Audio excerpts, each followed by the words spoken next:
जब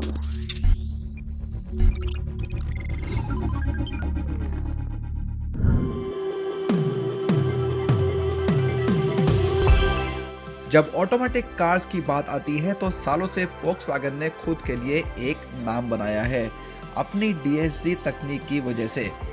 ये भारत में कंपनी के लिए काफी काम की साबित हुई।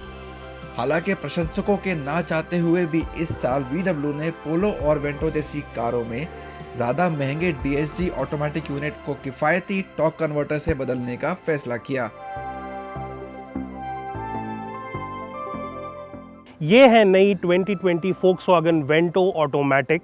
और जी हाँ, अभी ये एक नई 1 litre turbocharge TSI petrol engine के साथ आती है, जो एक 6 स्पीड ऑटोमेटिक टॉर्क कन्वर्टर के साथ मेटेड है। जी, इसका मतलब ये है कि Volkswagen की पुरानी DSG ऑटोमेटिक अभी आपको नहीं मिलेगी। हमें वो बात पता थी, तो सवाल अब ये उठता है कि क्या ये नया सेटअप इस वेंटो को और बेहतर बनाता है या नहीं।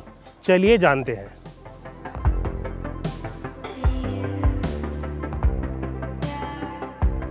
दिखने में वेंटो ऑटोमेटिक मैनुअल वेरिएंट के जैसी ही है जिसे हमने कुछ समय पहले चलाया था। कैबिन में भी यही बात है। ऑटोमेटिक ट्रांसमिशन के लिए एक नए गियर लीवर को छोड़कर इंटीरियर बिल्कुल नहीं बदला है। अगर आप कार की डिजाइन, स्टाइल और फीचर्स के बारे में ज्यादा जानना चाहते हैं तो हमारा वेंटो मैनुअल का रिव्यू जरूर देखें।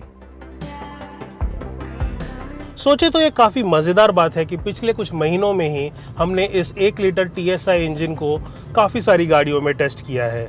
शुरुआत में हमने इसे स्कोडा रैपिड में टेस्ट किया था, उसके बाद मैनुअल पोलो और वेंटो में, और हाल ही में हमने इसे नई पोलो GT TSI में भी टेस्ट किया, जिसमें आपको यही same 6 speed automatic torque converter भी मिलता था। परफॉर्मेंस काफ़ी सिमिलर है सब गाड़ियों में। लोअर रेव्स में आपको एक टर्बो लैग है, पर 2500 RPM क्रॉस करते ही इस इंजन का असली रूप बाहर आता है, जो कि काफ़ी मज़ेदार है। पावर आउटपुट की बात करें तो ये अभी भी उतना ही पावर आउटपुट देता है, जो कि है 108 bhp। तो मैक्सिमम आपको 5000 और 5500 RPM के बीच में मिलता है। और टॉर्क आउटपुट की बात करें तो 175 न्यूटन मीटर्स का टॉर्क आउटपुट है, जो आपको 1750 RPM से ही मिलना चालू हो जाता है और 4000 RPM तक वो सस्टेन करता है। इसका मतलब गाड़ी का लोअर और मिड रेंज अभी भी उतना ही मज़ेदार है जितना बाकी गाड़ियों में भी था। इनको साथ लाता है एक नया 6 स्पीड का ऑटोमेटिक टॉर्क कन्वर्टर यूनिट, और सबसे पहली चीज जो आप देखेंगे वो है इसका मजबूत क्रीप फंक्शन, जो कार को एक तरह से लॉन्च करता है। ऐसा ही कुछ हमने पोलो GT TSI में भी देखा था।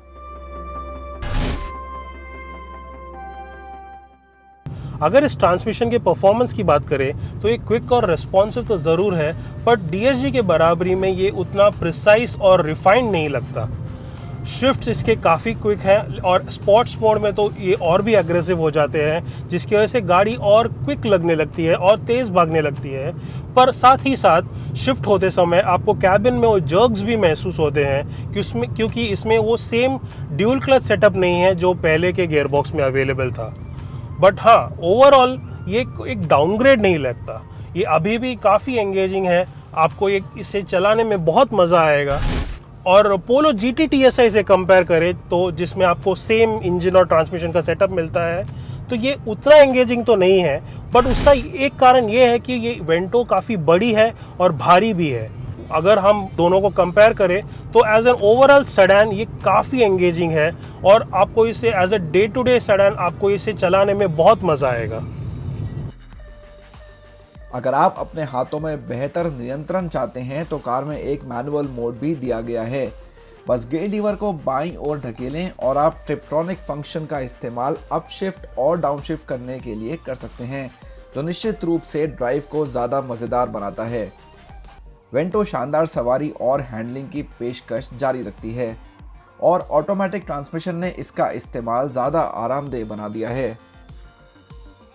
वेंटो ऑटोमेटिक सिर्फ सबसे महंगे हाईलाइन और हाईलाइन प्लस वेरिएंट्स के साथ पेश की गई है, जिनकी शुरुआती कीमत 12,10,000 रुपए है, और इस कीमत पर मारुति सुजुकी सियाज को छोड़कर वेंटो सेगमेंट की सब कारों से सस्ती है। हालांकि सेगमेंट की दूसरी कारें निचले वेरिएंट्स पर भी ऑटोमेटिक विकल्प देती हैं, और इसलिए वेंटो की तुलना में ज़्यादा वेरिएंट की पेशकश करती हैं।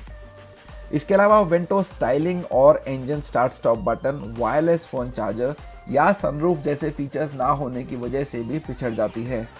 इसलिए अगर आपके लिए ऐसे फीचर्स ज़रूरी हैं तो आप वेंटो को छोड़ कुछ और पसंद कर सकते हैं। लेकिन अगर आप मजबूत निर्माण, बढ़िया ड्राइव और मज़ेदार ऑटोमेटिक ट्रांसमिशन वाली कार की तलाश में हैं तो वेंटो ऑटोमेटिक के बारे में ज़रूर सोचिए।